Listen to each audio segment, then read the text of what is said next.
Bueno, por favor, una advertencia preliminar. Os ruego a todos que desconectéis los teléfonos móviles mientras que dure esta sesión de presentación del libro, porque es muy molesto, no para el que lo lleva y el que lo escucha, sino es molesto para el resto del auditorio. Así que, por favor, os agradezco que todos desconectéis, como voy a hacer yo ahora mismo, el teléfono móvil. Muchas gracias. Buenas tardes, arriba España. Un saludo a todos vosotros, agradeceros la atención que tenéis de venir siempre a las convocatorias de la Vieja Guardia, y mucho más cuando se trata de la presentación de algún libro del camarada Jerez, que tiene una notable corte de lectores y admiradores, entre los cuales me incluyo. Nada más, deciros que esto, como ya sabéis, es vuestra casa y que está a vuestra disposición para lo que sea necesario, y yo particularmente también estoy para lo que vosotros queráis de mí.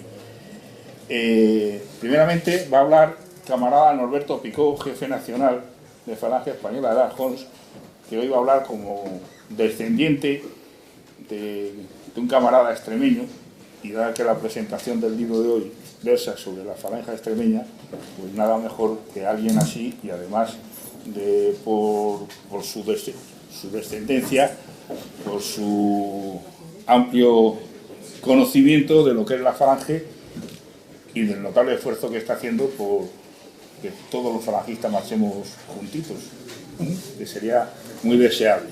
En fin, nada más, Norberto. Muchas gracias.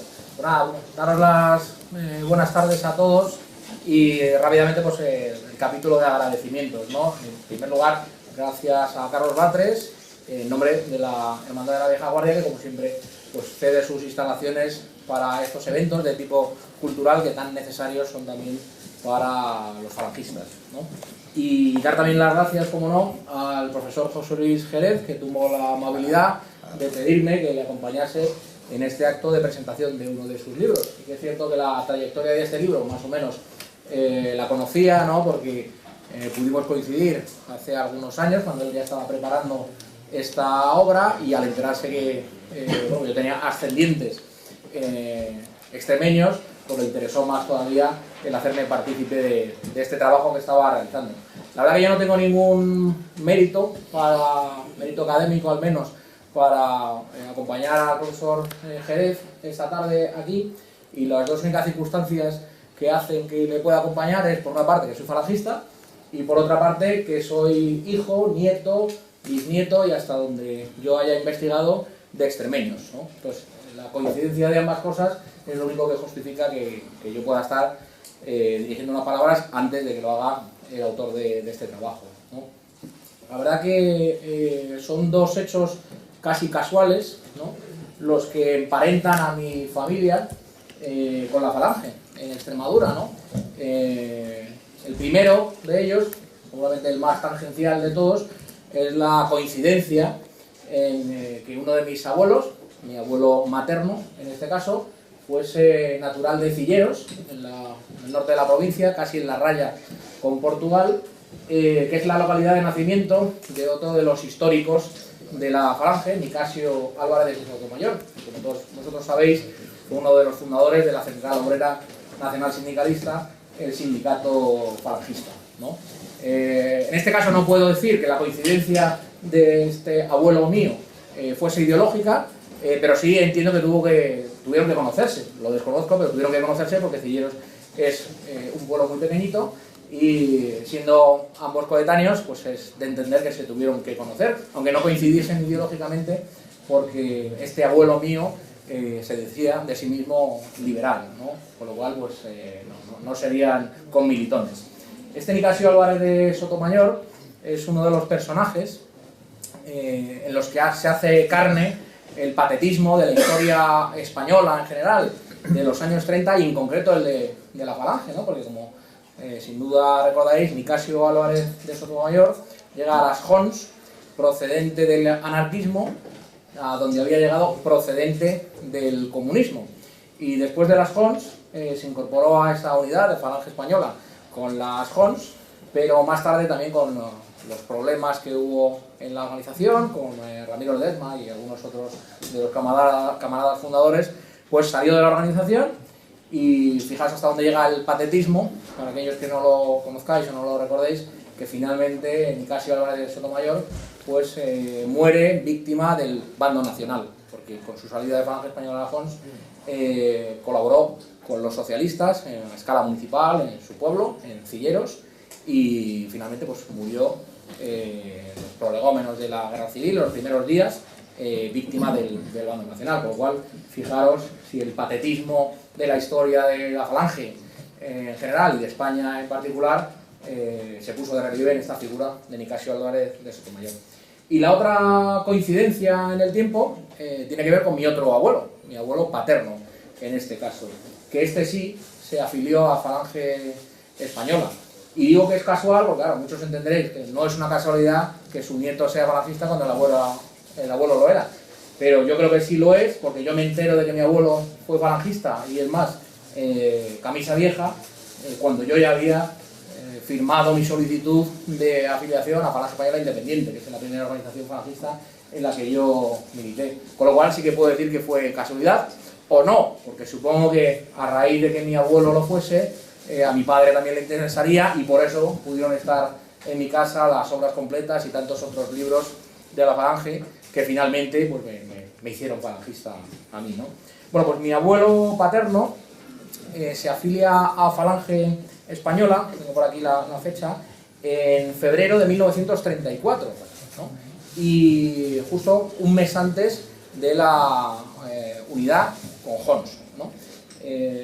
Yo entiendo, porque tampoco lo pude averiguar, ya que las conversaciones con mi abuelo se resumieron a prácticamente 2 frases, que ahora os contaré.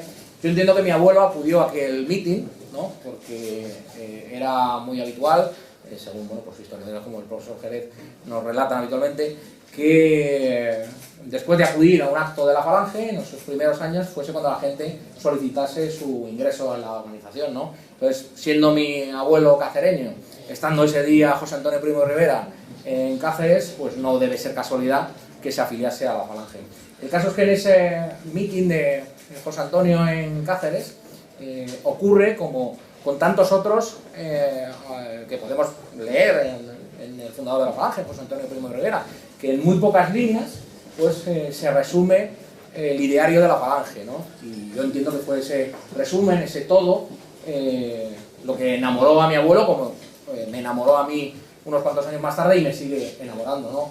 Y es esa mezcla en una unidad insólita de una justicia social profunda, revolucionaria, con un sentido nacional y patriótico de la historia. Y que además ponía el acento en la defensa de la dignidad humana, ¿no? Con una frase, que esa sí me voy a permitir leeros, para recordarla, de las que más me gustan a mí recordar de nuestro fundador, de José Antonio Primo de Rivera. Muchos de vosotros también las conoceréis, pero no está de más recordarlas.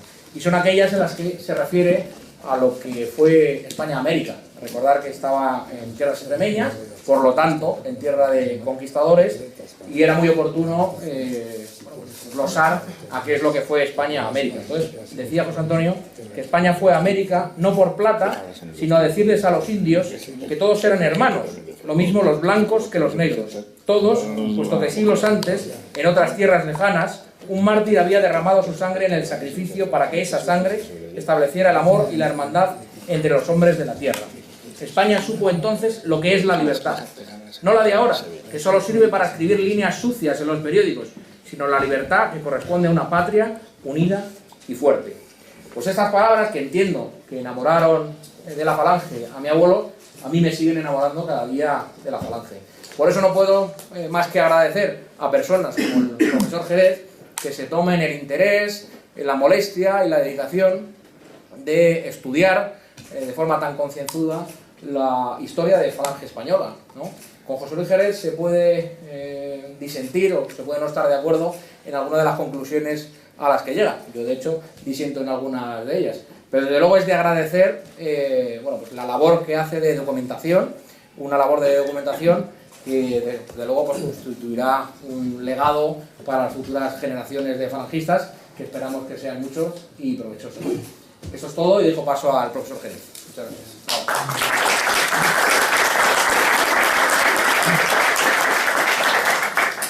Solo matizar, ya que ya me ha lanzado un órdago a la grande diciendo que hay cosas que discrepa conmigo, solo matizar en la frase de Juan Antonio. Juan Antonio dijo, sí, todos somos hermanos.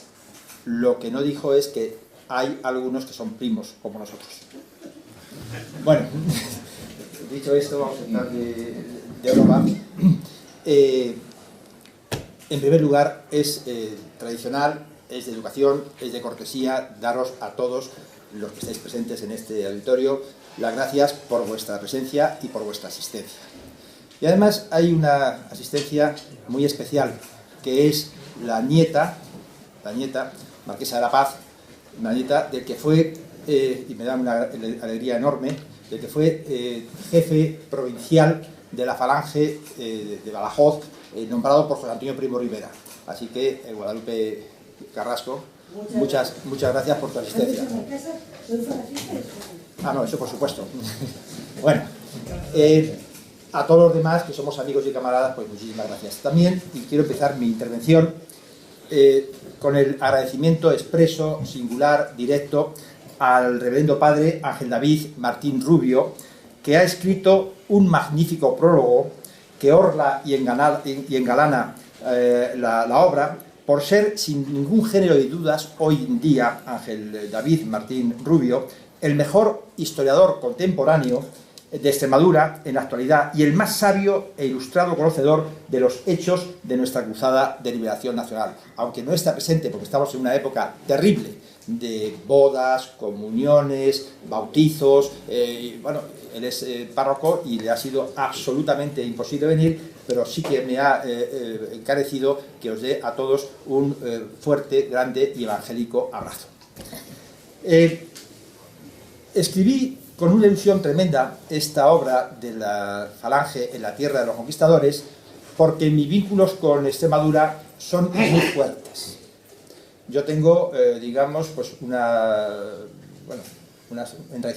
raíz extremeña profunda, no porque lo sea, yo soy, todos lo conocéis, o si no lo digo, soy toledano, soy de Castilla, pero mi mujer es extremeña, Amparo Cabeza de Vaca, y a ella está dedicada esta obra. Y está dedicada, y para perfilar un poco la síntesis de uno de mis vínculos, tengo muchos más con Extremadura, pero uno de mis vínculos con esta tierra para mí extraordinaria, esta tierra de hombres de plus ultra, de hombres de más allá, la dedicatoria que hago a mi mujer es la siguiente. Se lo hago y se la dedico por ser digna heredera de los valores y principios de la nobleza antigua y legendaria de Extremadura. Así reza, así se dice, así se indica en el libro a quien va dedicado, y como veis, soy como en esos caballeros medievales que la mejor de sus obras las dedicaba a su dama. Pues yo he hecho lo mismo, a mi dama he dedicado esta obra, que creo que viene a llenar una laguna que había existente, de un vacío grandísimo, porque nadie hasta la fecha se había detenido a narrar, a relatar, a transcribir, a decir, a comentar lo que fue la historia heroica, la leyenda mítica, la epopeya gloriosa de lo que hizo la Falange, y que además este libro para mí es el libro de las sorpresas. Lo vais a ver por qué. Falange no hubiera sido Falange si no hubiera habido la Falange de Extremadura. Es decir, Falange debe su razón de ser, en gran parte y lo vais a ver, porque como digo, yo no voy a contaros aquí las 1500 páginas de texto que tiene la obra. Sí, obra que empieza en el año 1931 y termina en 1937, es decir, con el decreto de unificación. Es la historia de Falange española en Extremadura, o sea, desde el principio en las Jons hasta el término con el decreto de unificación, hasta que se hace el certificado de defunción de Falange española para dar nacimiento, para dar, abertura a una nueva realidad social y política que fue Falange española tradicionalista de la Jons. Pero lo que es la historia de Falange española termina el día en el que se le da el certificado de defunción. Quiero deciros también que una parte importante del libro, de estas 1500 páginas que consta el ejemplar, o los ejemplares, pues se escribió en tierras extremeñas. Bueno, el libro lleva en su frontispicio la falange en la tierra de los conquistadores. Y al principio hago unas pequeñas reflexiones, hago una pequeña leyenda de lo que son los hombres y su tierra. Es decir, cómo veo yo a los extremeños, habiendo, como digo, teniendo esa raíz, ese vínculo, esa entraña con esas tierras, esas gentes. Entonces narro un poco, relato lo que es Extremadura, la tierra y sus gentes, sus recovecos, y después hago un recorrido por esas resonancias romanas imperiales de Extremadura, hago, digamos, un perfil, trazo unas pinceladas de lo que fueron sus hijos más notables y gloriosos en el descubrimiento y en la conquista del Nuevo Mundo, y lo que significaron los extremeños para dar gloria a España. Y naturalmente para hacer posible la evangelización, porque si no hubiera habido conquistadores, no hubiera habido evangelizadores. O sea, entonces quiero decir que todo esto es el primer capítulo del libro. Es decir, la hispanidad es una obra de extremeños fundamentalmente. El libro es el relato de los protagonistas de esa gran gesta, de esa gran hazaña, que fue, digamos, el esfuerzo que representó esa tierra dura como ninguna. Porque si había una zona donde los peligros, el acecho, la cobardía, la añagaza, la lucha, el combate, los disparos, las peleas, los rifirrafes, eso fue Extremadura. Es decir, para mí, cuando empecé a escribirlo, me pareció imposible que nadie se hubiera detenido a lo que fue la gran batalla, la gran lucha, la gran pugna, el gran combate de los falangistas en Extremadura. Por eso había que contarlo. Y vamos, cuando lo leáis, los que tengáis el placer de deleitaros con esta obra, que es, digamos, pues un vademecum de cómo es la trayectoria de un falangista, o de muchos falangistas, de un núcleo falangista en tierra de España, de esa tierra irredenta que ellos querían reconquistar, pues veréis cómo se comportan los falangistas y que nos sirva de ejemplo por lo que ellos hicieron y el camino y el sendero que ellos emprendieron. Decía Hernán Cortés que más vale morir por buenos que vivir por deshonrados. Y eso fue una de las máximas también que hizo suya y propia la falange.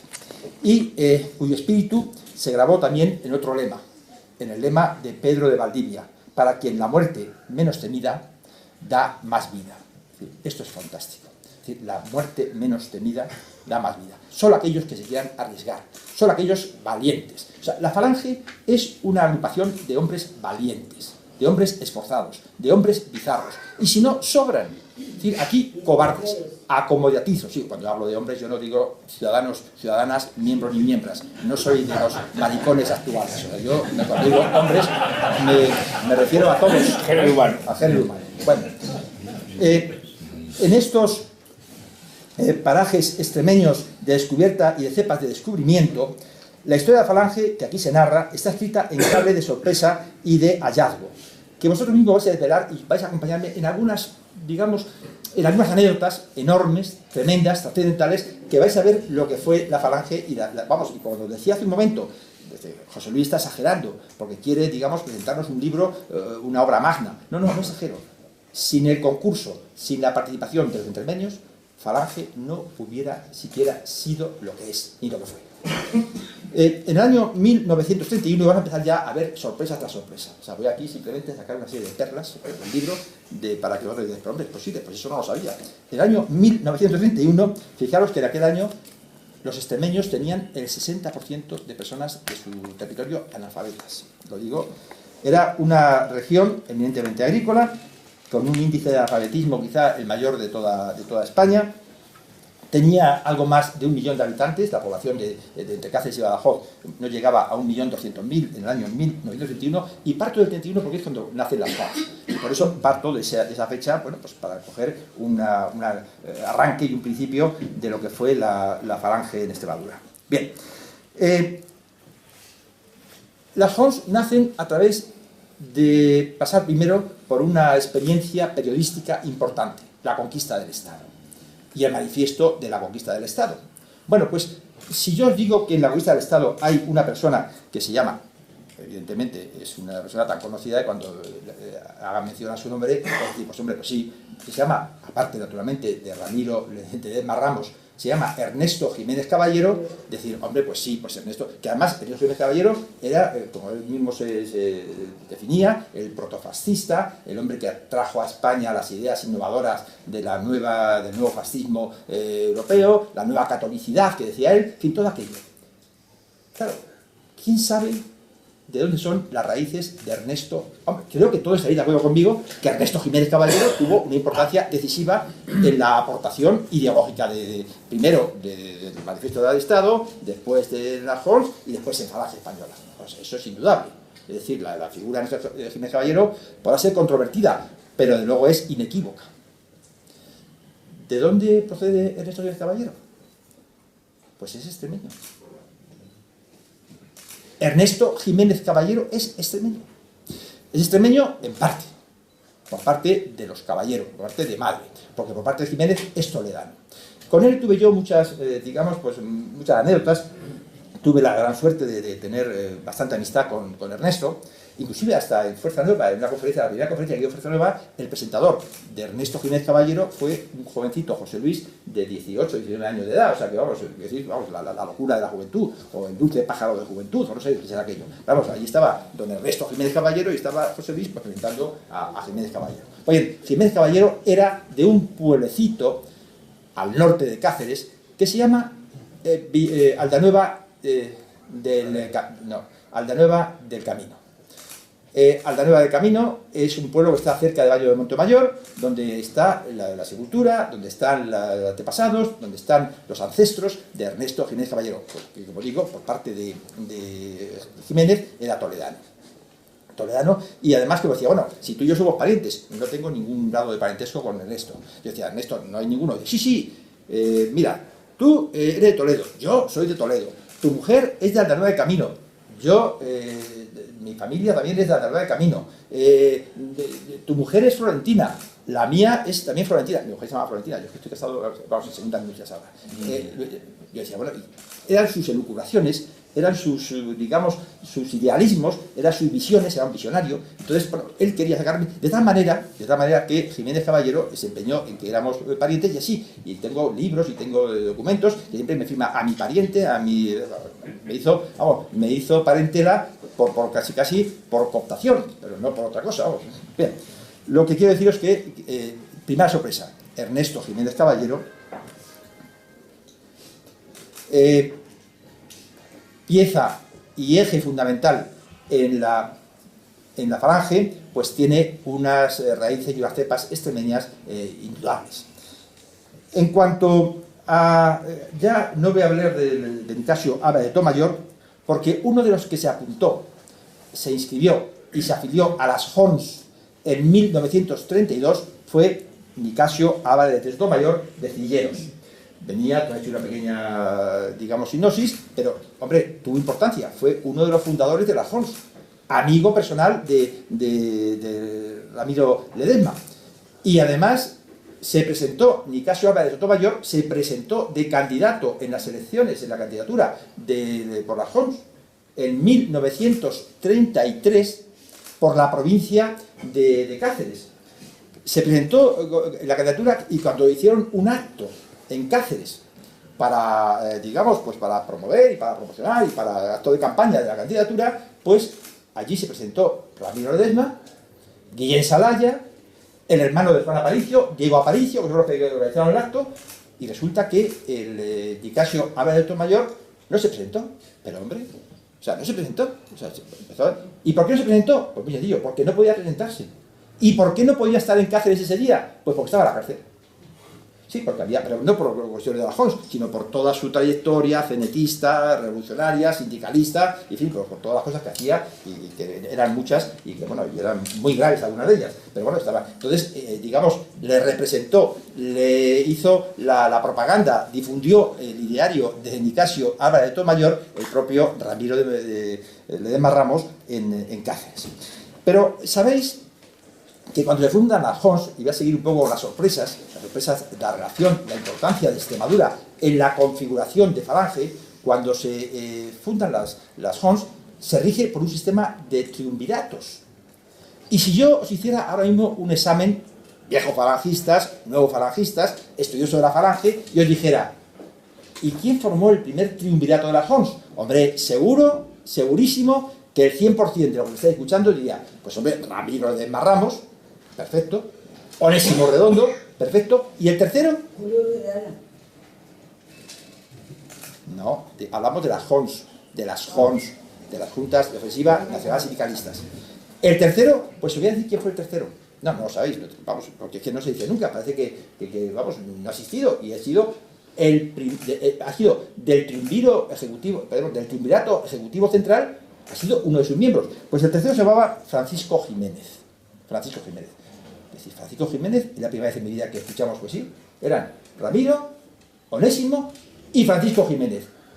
Francisco Jiménez, que casualmente era extremeño.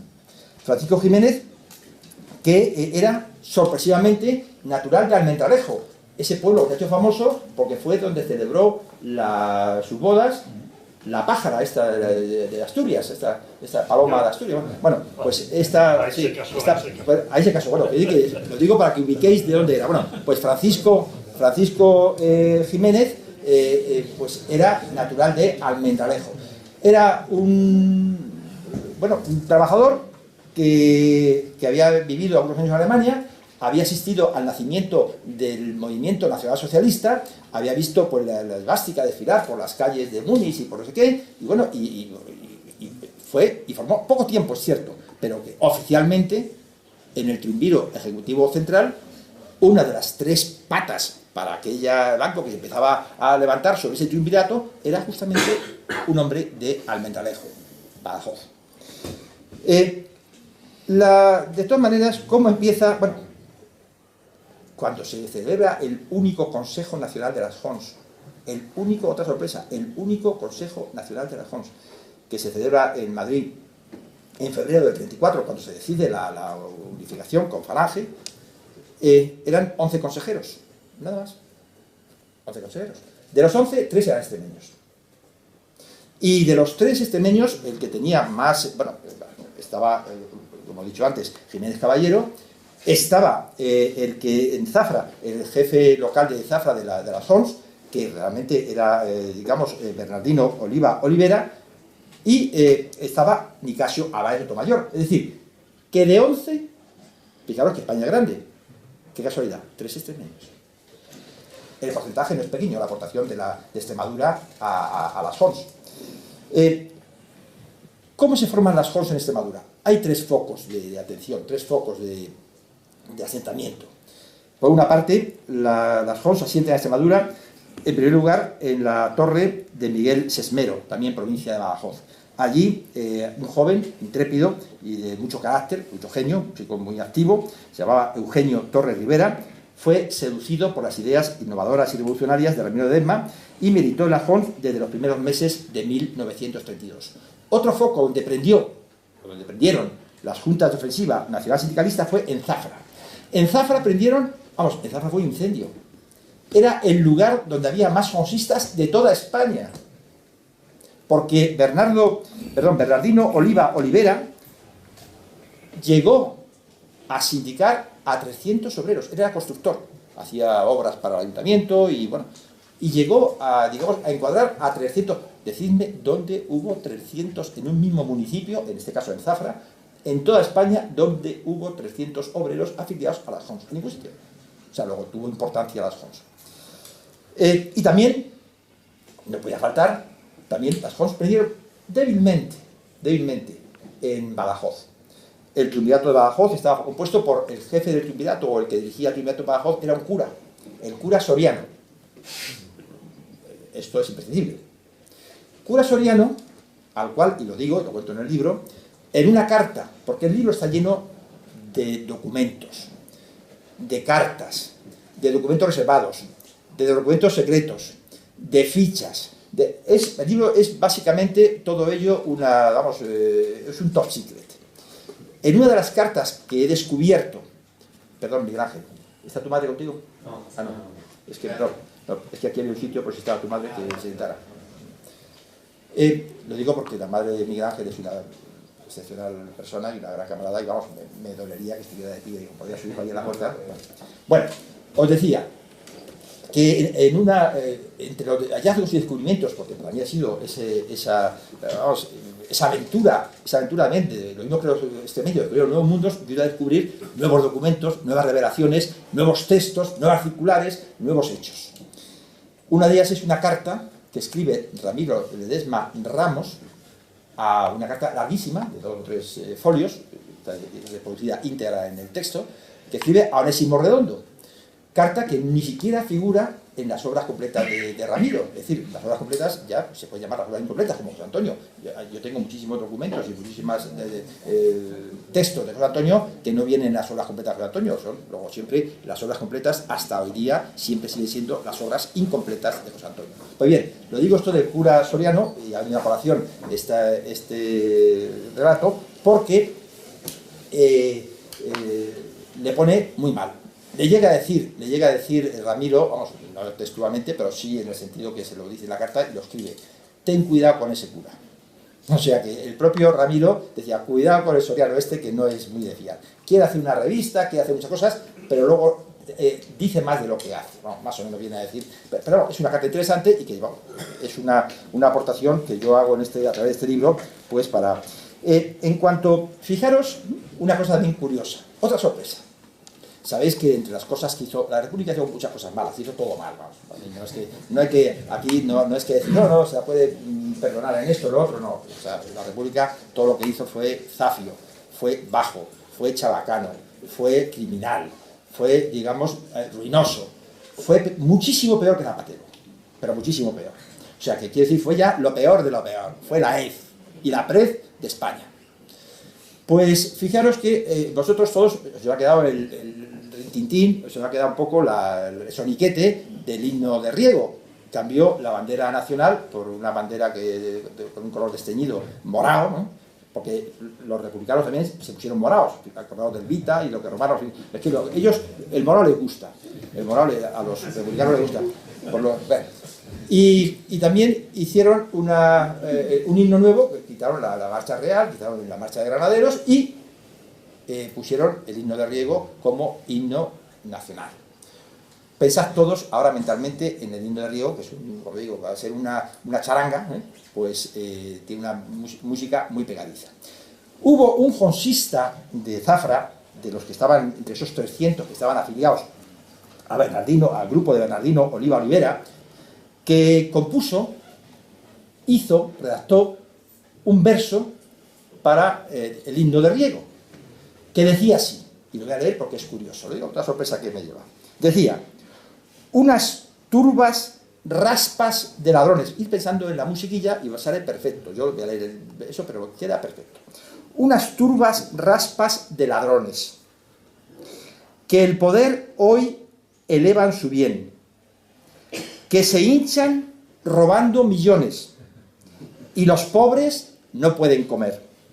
A las armas, ciudadanos, luchemos con afán. Queremos un gobierno que nos dé paz y pan. Me cago en el que ha puesto bandera tricolor y en la piara de cerdos que rige la nación. Yo me cago en el himno de Riego. Yo me cago en Victoria Kent. Yo me cago en Casares Quiroga. Yo me cago en Azaña también. Yo me cago en Fernando el Rabino. Se refería a Fernando de los Ríos. En Fernando el Rabino. Yo me cago en la Constitución. Yo me cago en Alcalá Zamora, por fantoche, ambicioso y ladrón. Me cago en Marcelino. Me cago en Albornoz. Me cago en el ministro de la Gobernación. Bueno, pues, claro, esperemos que este camarada no tuviese diarrea, porque si no iba a acabar él solito con el putrefacto sistema de la masónica Segunda República. Bueno, hombre, el verso es malísimo, eso no hace falta que lo diga, el verso es garrafal, pero les dejaba una broma de un camarada jovencito que se le ocurre, oye el soniquete, oye, escucha la charanga y bueno, pues lo redacta, no sé qué, como una simple broma. Pues fijaros la República Libertaria. A este hombre se le detiene porque se le coge cantando un día pues ese himno que se sentía muy ufano de haberlo redactado. Se le detiene, se le procesa y se le aplicó el artículo 325 del Código Penal de la República, que no era precisamente el orgullo gay, ¿eh? No. El artículo 325 del Código Penal de la Segunda República, y además se le procesa por desacato. O sea, por componer esos versículos que he dicho, esos versos cagalones, bueno, pues por haber redactado, que se ve que es una chiquillada, que es una tontería, que eso no tiene ni pie ni cabeza, y que eso, pues por eso se les retira por parte del Ministerio Fiscal en el delito, porque se le procesa de 6 meses a 4 años de prisión y multa de 1.000 a 5.000 pesetas de entonces. Hablamos de 1932. Bueno, sorpresas que nos da, vamos, el tema. No se le conoce ni más poesía, ni más letra, ni más nada. Y por lo visto, a partir de entonces, creo que se llamaba El Estreñido. Bueno, en cuanto a mediados de agosto de 1932, en Zafra, la autoridad gubernativa detiene a todos los camaradas importantes, los dirigentes de las Jons. No podía permitir, no podía soportar que aquello, bueno, las Jons intentó. Zafra es un pueblo, bueno, llaman la Sevilla Nueva, es un pueblo muy bonito, es un pueblo precioso, con su plaza grande, con su plaza chica, perfecto, con sus ferias de ganado, todo aquello muy bien. Pero no podía soportar que en aquel pueblo tan precioso pues hubiera 300 militantes de las Jons, afiliados por lo menos Entonces detiene en agosto, porque pensaban que después de lo del tema del 10 de agosto, pues allí podía ser un sitio donde Sanjurjo podía tener más o menos predicamento. En cuanto... También, fijaros, lo mismo que digo en la detención, otra sorpresa. Detienen cuando, después de la Copa de Sanjurjo, del 10 de agosto del 32, detienen a la mayor parte de los camaradas de jonsistas de Zafra. Pero también hay una serie de monárquicos y de personas de orden, como se decía antiguamente, pues en la provincia de Cáceres. Pues en Cáceres, si leéis la lista de los detenidos, yo me ocupé de leerla y con lupa y tal, aparece una persona que después va a tener importancia en la falange posterior, que es José Luna Meléndez, es decir, el capitán que fue realmente después quien asumiera la jefatura provincial de la falange, nombrado por José Antonio en Cáceres. Es decir, también estuvo, pues, de alguna forma relacionado, metido, por lo menos detenido, en los sucesos del 10 de agosto de 1932. Bueno, 1933. Voy a hacer una síntesis muy pequeña de cosas que tengan que ver con Extremadura. El Fastio. Bueno, en el Fastio es un periódico, un semanario, que fue visto y no visto. Es decir, sale, lo incautan en talleres y desaparece. Esa es la libertad republicana que nos quieren vender. O sea, eso es lo que nos tratan de decir. O sea, sale el Fastio, es que, bueno, vamos, que no dejan ni salir. Claro, por eso, fijaros, son los abortistas. Estos señores que, digamos, abortaron el proyecto intelectual del Fastio son los mismos que ahora quieren abortar la muerte de los inocentes que quieren venir a la vida, pues, a alegrarnos con sus voces infantiles. En cuanto, claro, ¿quién es el principal ideólogo del Fastio? Tú sabéis que el Fastio fue un semanario que se le ocurrió, pues, a José Antonio Primo de Rivera y al periodista Delgado Barreto, que era el director de La Nación. Bien, eso no voy a entrar ahí porque no soy... Pero ¿quién era realmente el ideólogo más importante? También participaba en ese proyecto Ramiro de Marramos, pero ¿quién era el ideólogo más importante del Fastio? Un escritor que había sido periodista de ABC en Roma, que había narrado las crónicas de Italia a paso gentil, que era Rafael Sánchez Mazas. Hombre, Rafael Sánchez Mazas era el que hacía los editoriales para la Falange. Si los editoriales de Falange no los hacía José Antonio Primo de Rivera, los escribía Rafael Sánchez Mazas. Más importante que el ideólogo que escribía los propios editoriales. Vamos, yo escribía algún editorial, pero el encargado de escribir los editoriales era Rafael. ¿Y de dónde es Rafael? De Coria, Rafael Sánchez Mazas, también, sí. Rafael Sánchez Mazas es, por parte de madre, se queda huérfano muy joven, por parte de madre es vasco, de Bilbao, pero por parte de padre era hijo del doctor Sánchez, pues bien, era de Coria. de la provincia de Cáceres. Es decir, podría haber existido la ideología falangista si no hubiera habido un Rafael Sánchez Mazas que nos hubiera ilustrado con la ideología y con los editoriales, tanto en el Fastio como en la Falange. Pues no, yo no me imagino a una Falange sin Rafael Sánchez Mazas. No me lo imagino. Por eso decía antes que si la aportación de los extremeños a la Falange sería incomprensible, sería, vamos, inasumible. ¿Quiénes estaban apuntados al movimiento español sindicalista? Que fue aquel ensayo, aquel aperitivo, que además no trabajó por el nombre. Es decir, es curioso, el movimiento español sindicalista se fragua en el mes de mayo de 1933 por José Antonio Primo Rivera, que ese fue el protopartido que lanza José Antonio con sus camaradas o con sus primeros colaboradores en Madrid, pero que lanza la primera octavilla es el 2 de mayo como fiesta nacional y como exaltación del 2 de mayo, lanzan una serie de octavillas, poco más. Pero lo que tumba a ese movimiento fue el nombre. Porque claro, el mes decía José Antonio que, vamos, después se llamaba Fascismo Español, que fue un añadido a Movimiento Español Sindicalista, mes Fascismo Español, que fue del comandante Tarrucci, que añadió ese fascismo español. Pero claro, la palabra mes decía José Antonio que le sonaba a muy femenino, y no le gustaba. Y eso fue por lo que no se fundó el mes, porque el nombre no cuajaba, aquello no sintonizaba con la... O sea, le pareció repelente el nombre. Bueno, tenía quizá otra cosmovisión de la terminología y bueno, pues, no le gustó. O sea, no salió adelante el proyecto MES de José Antonio por el nombre. Bien, pero ¿quién estaba de Extremadura en el MES?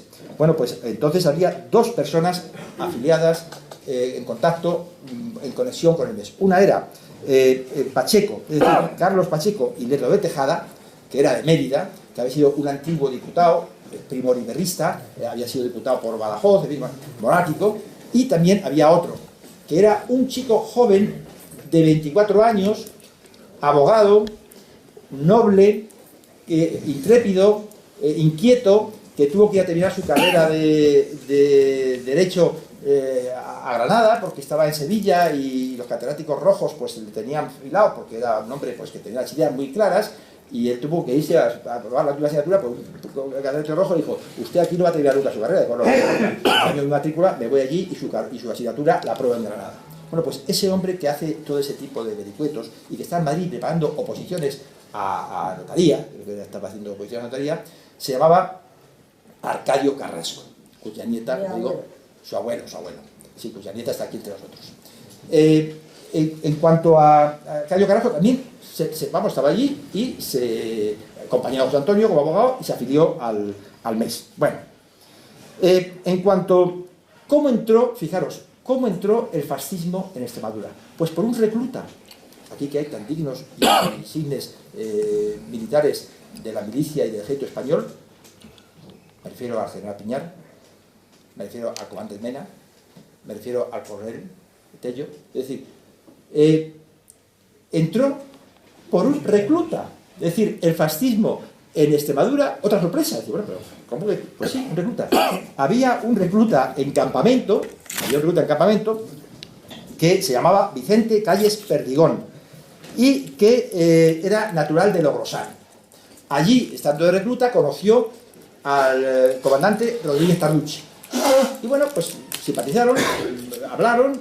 Rodríguez Tarrucci, como era un entusiasta de la idea y de la causa y del ideal, habló con este recluta y bueno, este hombre se quedó fascinado. Tanto y así que cuando volvió a su pueblo, cuando volvió a Logrosán, lo primero que hizo fue, tenía un tío suyo también que coincidía sus ideas. Como decía Guénon, solamente es iniciado el iniciable. Él estaba predispuesto, bueno, cuando escuchó a Rodríguez Tarrucci esas teorías y esas ideas, pues le pareció fantástico. Entonces él se volcó completamente. Volvió a su pueblo y a un tío suyo le comentó, que su tío era Diego Carrera Perdigón, le comentó lo que había escuchado de Rodríguez Tarrucci y así empezó. Ese fue el primer granito, que un recluta que llega allí y bueno, con las ideas que traía Rietes, ideas del MES todavía, no había empezado con Falange, pero vamos, ya era, digamos, el preacto para empezar las ideas, digamos, en marcha. En cuanto a la fundación de Falange, antes de la fundación de Falange, ya en Cáceres, fijaros, fueron adelantados. antes de fundarse Falange, ya en Cáceres había un comité de mando de Cáceres. ¿Quién formaba ese comité de mando de Cáceres? Pues lo formaban Alfonso Bardají Buitrago, que era un abogado del Estado en excedencia. Era un hombre de derechas, no tenía un espíritu muy revolucionario, pero sintonizaba bien con las ideas fascistas nuevas, era digamos, la novedad, era un poco Mussolini, pero Alfonso Bardají Buitrago pues ahí formó con, naturalmente, el imprescindible José Luna Meléndez, que era capitán de infantería de Cáceres, y con Manuel Medina Bejarano, y formaron un comité de mando. Comité de mando que antes de formarse Falange ya existía ese comité, también un poco pues, como grupo que se estaba alineando dentro de las ideas fascistas que imperaban en Europa. Bueno, ¿dónde se reunían? Pues se reunían, no había ni domicilio ni había nada. Ese comité de mando se reunían o en el domicilio de las afueras de Margallo, donde vivía Luna, o si bien se reunían en el piso, en la casa de otro camarada, como era Manuel Villarroel, en la plaza de San Juan, en Cáceres. Bueno, y asistía a este comité de mando de Cáceres. Bueno, eso en el mes de septiembre hay constancia que ya en el mes de septiembre del 33 se celebraban reuniones o en un domicilio o en otro en Cáceres de este comité de mando. Ahora voy a decir otra cosa tremenda. ¿Quién viene a la fundación de Falange de Extremadura? Pues vienen camaradas de Cáceres y camaradas de Badajoz. De Cáceres viene Alfonso Bardají Buitrago y viene José Luna Meléndez. Vienen a estar en el Teatro de la Comedia. Pero lo que es terrible, eso no es ninguna sorpresa. Ya han formado el comité de mando y no sé qué, pues perfecto, vienen a... Pero lo que sí que es tremendo es la asistencia de los camaradas de Zalamea de la Serena, que vienen el día 29 de octubre del 33 al Teatro de la Comedia de Madrid. ¿Quiénes son los que vienen? Vienen 7 camaradas, ni más ni menos que 7. ¿Quién? Pues naturalmente Arcadio Carrasco, al frente de ellos, era el jefe de los que vinieron. Pero fijaros lo que Arcadio Carrasco fue después el jefe provincial de Badajoz. Viene Arcadio Carrasco, viene el panadero Juan Jara Hidalgo. Fijaros, Juan Jara Hidalgo, el primer caído de la Falange. El primer caído de la Falange. Y vos decís, hombre, y a este señor que dice esto le llama profesor mi amigo Pico, que no me ha llamado camarada, me ha llamado profesor. Eso no sé si lo ha hecho con buena o con mala fe. En cualquier caso, eso lo tendrá que pulgar y además eso irá a la causa general. Bueno, en cuanto a, digamos, viene... ¿por qué digo que es el primer...? Claro, puedo decir, y entonces Ruiz de la Hermosa, y aquí está un estudioso el que está haciendo la historia de la Falange de Ciudad Real, sí, como tesis doctoral, y dice, hombre, antes sería el segundo, tú me dirías, hombre, José Luis, como compañero, como camarada, sería el segundo, nuestro panadero Juan Jara Hidalgo de Zalamea de la Serena, que estuvo en el Teatro de la Comedia, y que fue asesinado el 3 de diciembre de 1933, es decir, un mes y pocos días, si es el 29 de octubre, noviembre, diciembre, un mes y 6 días, después del acto de la Comedia. Pues Ruiz de la Hermosa no fue el primer caído de la Falange. ¿Por qué? Porque Falange no existía. Es decir, a las 72 horas del Teatro de la Comedia, Falange no existía. Otra cosa es que como asistió Ruiz de la Hermosa al Teatro de la Comedia, se le dio ese reconocimiento. Pero claro, nadie puede pertenecer a algo inexistente. Eso está claro. Por eso digo que el primer caído que sí asiste al Teatro de la Comedia y milita en las escuadras y en el núcleo de Carrasco en Zalamea de la Serena es Juan Jara Hidalgo, un pequeño y un pobre panadero que le asesina un socialista en su pueblo al mes y 6 días de haber estado, y además le asesina por falangista. O sea, no le asesina porque tengan una riña, digamos, por razones de dinero, ni de faldas, ni de juego. No, le asesina por ser falangista.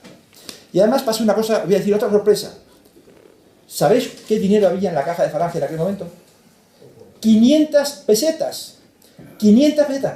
Y cuando se entera José Antonio que le habían asesinado a este pobre panadero, allí el socialista mandó a los 15 o 20 días hacer 2 cosas. Primero, una pequeña placa que puso sobre su tumba, y segundo, a llevar el saldo de la cuenta de la Falange en aquel momento, que eran 500 pesetas, a la familia, a las hermanas y a la familia de Juan Jara Hidalgo, que era, y dijo, mira, y se lo llevó a Álvarez de Sotomayor. Álvarez de Sotomayor le llevó y dijo, mira, te entregamos el saldo de lo que tiene la Falange en este momento, 500 pesetas y la placa en la sepultura de Juan Jara Hidalgo. Otra sorpresa, primer caído de todos los falangistas, Juan Jara Hidalgo. Pero también ellos vinieron 7, voy a decir los 7 para que veáis el sino y cómo era la Falange, lo que hay que aprender. Vino también Julián Sánchez Urbina, era un gerente de una fábrica de 27 años, también de Zalamea de Serrena, que fue asesinado por los rojos en 1936. También vino al Teatro de la Comedia con Arcadio Carrasco, el labrador de 20 años, Francisco Granados Martínez, asesinado por los rojos en 1936. Estoy escribiendo, esto es la memoria histórica, esto no sé, de esto no se habla. Vino también Florencio Gallardo, también otro joven, otro muchacho, estuvo en el Teatro de la Comedia, asesinado por los rojos en 1936. No sé, es que cuando leáis el libro, en el libro hay 185 falangistas asesinados por los rojos, entre otros el jefe provincial de milicias, Pacheco, no el diputado, se llamaba Pacheco, el jefe también era de Mérida, Pacheco, le asesinan, y jefes locales de falangistas que asesinan a los rojos, es al contrario, 185 asesinados por los rojos. Que se dice pronto, se dice pronto. Están todos referenciados, citados, con la fecha, quiénes son, qué hacen, porque ellos sabían, como decía Ramiro Maeztu, ellos sabían muy bien por qué morían, lo sabían muy bien. Vino también Juan Pozo Sánchez y también vino el cuñado de Arcadio, Fernando Calero Orozco. Hubo dos extremeños que estuvieron, sabéis que en el Teatro de la Comedia había en el escenario, pues hablaban los oradores y detrás estaban una serie de sillas donde, bueno, los invitados, los que venían de provincias, pues se acomodaron y se sentaron allí. Pues bien, los que estuvieron detrás de José Antonio, detrás de los oradores en el Teatro de la Comedia, fueron justamente Arcadio Carrasco y Fernando Calero. Es decir, Carrasco y su cuñado se sentaron, que además todavía con una lupa grande, grandísima, igual para mí, más que una lupa, con un telescopio de estos de las estrellas, lo puedo ver y se ve perfectamente, o se puede identificar perfectamente detrás, en el proscenio del teatro, se ve a Arcadio Carrasco y se ve a Fernando Calero. Bueno, es curioso que también allí Bardají tenía un semanario que era católico, que se llamaba Decimos. Semanario que cuando nace Falange Española lo pone a servicio de la Falange. Es decir, la Falange tuvo dos órganos oficiales. Uno, Falange Española, dos, Decimos. Otra sorpresa. Es decir, y además, fijaros, Decimos que viene a contradecir, dice, jamás en un... cuando José Antonio en su defensa, claro, estaba jugando a la vida y a la muerte, cuando José Antonio en su defensa en Alicante, en el proceso, dice que jamás en una sola octavilla, ni no sé qué, se había, digamos, atribuido a Falange la palabra fascista, hombre, no leáis el Decimos, que era órgano oficial de la Falange de Cáceres, o sea, como órgano oficial, en el cual, pues, vamos, se usaba indistintamente la palabra falange y la palabra fascismo. O sea, esto, bueno, pues era normal, en la época era absolutamente, como digo, normal, y la gente que no había distingos, no había grandes matices, se decía una cosa y otra indistintamente, no pasa nada. Además, tampoco pasa nada porque aquí, en España, con camisa negra, luchando con los falangistas, uniendo y fusionando su sangre, haciendo, digamos, una unidad de lucha, de combate por Dios y por España, cayeron 5.000 camaradas, camisas negras de Italia, fascistas. Porque no creo que fueran falangistas, los que de Italia eran fascistas. Bueno, lo digo para que no haya duda, pues hay uno que tiene alguna de las cosas que podemos discrepar. Pero que no discrepamos es que... En los datos no. No, los datos no. Ni en los datos ni en el contenido de que eran fascistas. Y que murieron aquí al lado de sus camaradas falangistas porque formaban las unidades conjuntas. O sea, en las unidades italianas también había, pues, falangistas que, bueno, pues, que luchaban con ellos. Porque además los fascistas de la CTV, que vino aquí, uno de los camisas negras, flechas negras, pues tuvieron el cuartel general, pues, en una casa familiar. Entonces, quiero decir que conozco bien la historia. En cuanto... ¿Quién mató al camarada Paradero de Villanueva de Zalamea, de la Serena? Lo mató un canalla, como he dicho antes, socialista, que se llamaba Pedro Hernández Cachadilla. Lo digo porque también hay que conocer, pues, no solamente el nombre de sus camaradas que están laureados, sino el nombre de los asesinos, que se silencia siempre. O sea, parece que no ha habido, que han muerto, no sé, de septicemia o de sarampión, no. Tienen nombre y apellidos los asesinos. Y hay que decirlos. O sea, cada vez que hay asesinado, hay que decir que la ha matado. Siempre. Para decir, mira, este es el asesino. Para conocerlos, para saber dónde está la mala hierba, quién es la mala sangre. Y hay que decirlo, porque si no, que se crea esa confusión del totum revolutum. Bueno, en el 34, no, voy a terminar ya, porque no quiero tampoco, es un libro y no quiero tampoco que llame más la atención del tema. Vamos, en el libro tenéis lo que estoy diciendo en extenso, digamos, ampliado y corregido. Sí que quiero deciros una cosa. En Badajoz había dos focos fundamentales.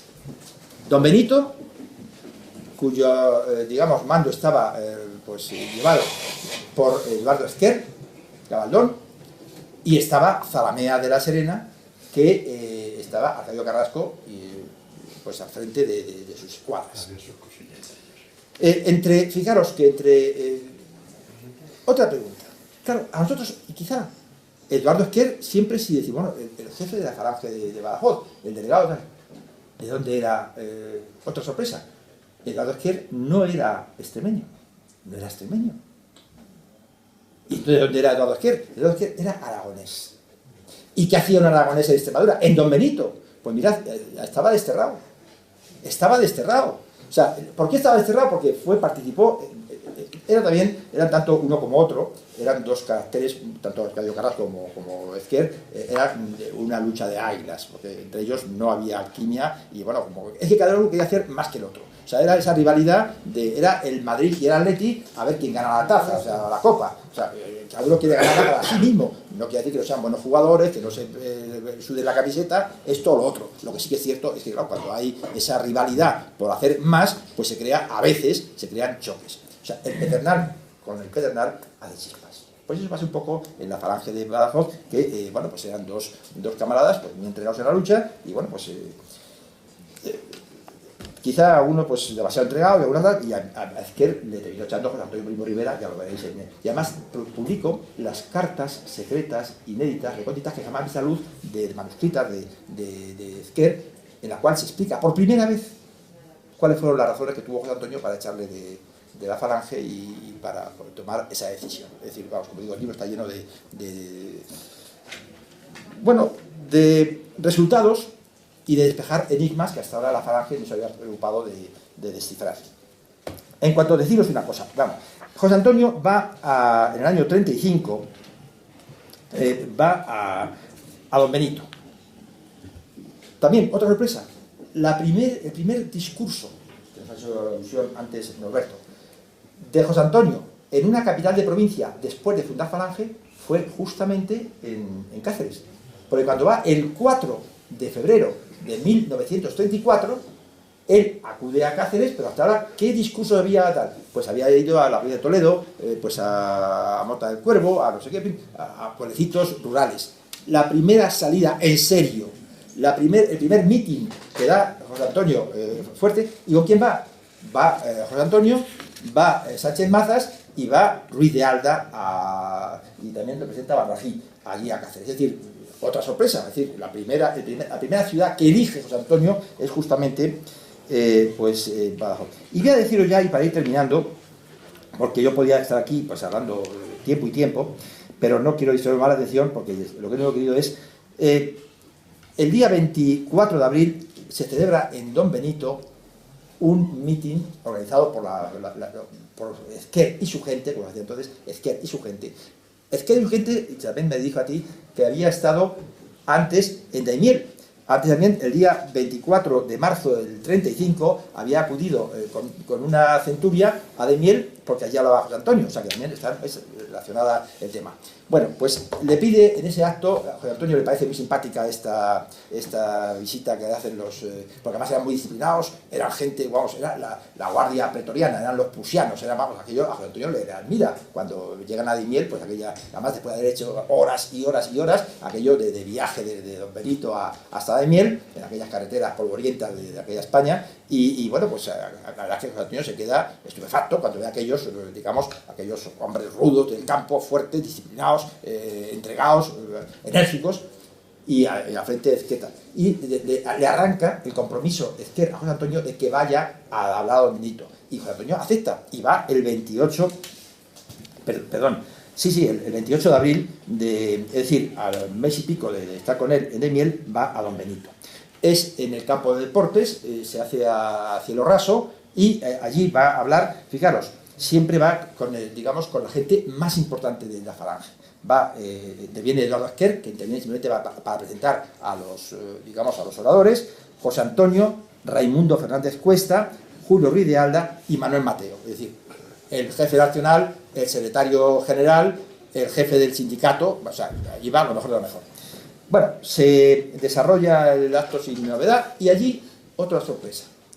Es ese día cuando a los postres acuden un grupo de mujeres a la sobremesa, que no habían participado en el almuerzo. Y José Antonio se levanta y pronuncia aquel famosísimo discurso de lo femenino y la falange, que fue la primera vez que improvisó un discurso expresamente para la acción femenina, que es una de las piezas oratorias más bonitas, más líricas, más sutiles y más hermosas que pronunció José Antonio durante su carrera política.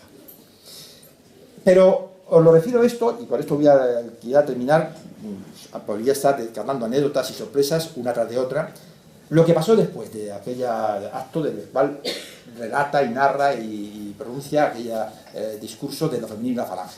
Y es que después José Antonio muestra interés por ir a Medellín. A Medellín, donde se levanta la más famosa, la más bonita estatua de Hernán Cortés. Claro, los camaradas de falange de San Benito, ¿qué hacen? Que van al jefe nacional a donde quería ir, a Medellín. ¿Y qué pasa en Medellín? Fijaros qué cosa más bonita, más extraordinaria. Llega José Antonio, iba caminando, ve la estatua y de pronto se calla. Se queda en silencio absoluto. Mira fijamente al conquistador, a Hernán Cortés. Hace un ademán de extrema reverencia. Se cuadra, le saluda a brazo en alto y le da un estentéreo grito de arriba España. Claro, cuando esto lo ven todos los demás, que están acostumbrados a ver la estatua de Hernán Cortés, pues se queda, bueno, hacen todo lo propio, claro, todos en ese momento, claro, si lo hace el jefe, pues todo lo demás hacen lo mismo, claro, se cuadran ante la estatua y después tal. Y saludan con el brazo en alto, y José Antonio, que también ve que todos habían seguido su ejemplo inesperado por parte de los que le acompañaban, de ese grupo se vuelve hacia esas escuadras que imitaban su saludo y les dice textualmente: sed como Hernán Cortés, este es de los nuestros. O sea, lo digo para que veáis cómo la falange y la tira de conquistadores es que son así como los quería José Antonio, son así y no de otra manera. Bueno, no voy a tener más vuestra atención porque no quiero tampoco que tomáis manía. Lo que sí quiero terminar diciendo dos cosas más. Y esto lo voy a leer porque no quiero ser comedido en la letra y en el tono. Sobre el libro La falange en la cuna de los conquistadores, y para terminar, deciros que hay cosas que no tienen precio, porque se las da a precio. Este es el caso del libro que hoy, aquí y ahora, en la sede de la vieja guardia, se presenta en primicia, que a pesar de parecer que tiene un elevado coste, necesariamente son letras pequeñas, son textos gruesos, bueno, cuesta en realidad menos que una entrada para ver un partido de fútbol en directo, e infinitamente menos que asistir a una corrida de toros, o salir a cenar una noche con algunos amigos. Nuestra norma nos forjó en el sacrificio, que lo aceptamos, pero en general no lo practicamos. Ya va siendo hora de ordenar jerárquicamente nuestro orden de prioridades. También deciros que yo no tengo ningún interés económico en el libro, porque mis derechos de autor quedan renunciados mismos a favor de la propia editorial, que es la que, digamos, arriesga su capital pues, para sacar estos libros. O sea que yo no tengo ningún interés económico personalmente, ninguno. O sea, eso también lo digo para que no haya nadie que piense que yo vengo aquí a vender libros, pero sí vengo a reconocer una labor que hay que reconocer y decir. En el libro que hoy se presenta se contienen hechos, hazañas, gestas, epopeyas que fueron realizadas por hombres, por camaradas de la Guardia Eterna con quienes compartimos nuestro ideal, que luchaban por lo que nosotros combatimos, por España, pero que ofrendaron su vida, su tributo de sangre y de gloria para redimir a nuestra patria de su triste sino de las ideas disolventes de la tenaza del judaísmo en sus dos vertientes, del capitalismo y marxismo, y de la masonería. Alguien tenía que contar su crónica para la historia y otros adquirir los moldes para aprender con su ejemplo. A ello os invito.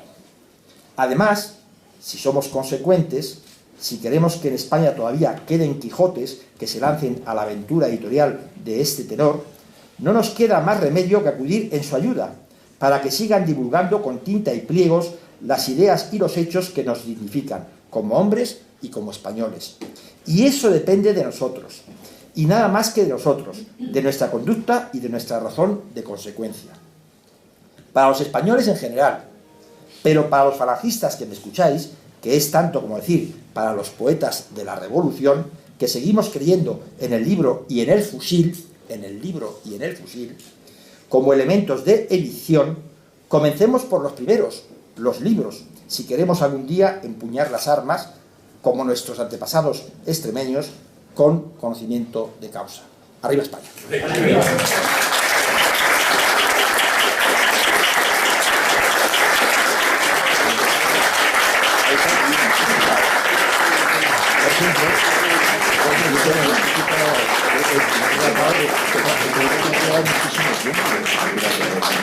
Ahora he hecho otra, que ya está terminada de entregar, no publicada, que es la de Historia de la Falange en Cataluña, son 4 tomos. Luego deberíamos tratar de Carasol, ¿no? Sí, no, vamos a ver. No, eso por supuesto. Sí, ahora. Bueno, si alguien quiere comprar la obra, una cosa que quería deciros. La obra, los libros, tienen 600 y pico páginas cada uno, cuesta, en precio de venta al público, se han puesto a 30 euros cada libro. Una barbaridad, os he dicho antes que una barbaridad, pero aquí en el Día de la Redención hoy se vende a 20 euros el libro. Es decir, no, o sea, el que después vaya a comprarlo a las librerías le va a costar 30 euros cada libro. Es decir, la obra completa serían 40 euros. Es caro, pero no ha habido, yo he conseguido del editor que para esta presentación se haga 40 euros. Bueno, pues si alguno quiere que os firme, y sí, me parece muy bien lo de cantar el Carasol. Sí.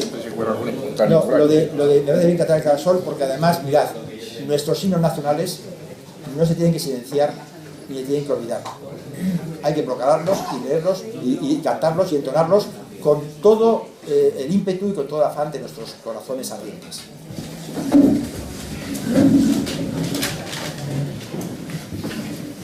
Carasol con la camisa nueva que tú bordaste rojo ayer, me hallarán la muerte si me lleva y no te vuelvo a ver.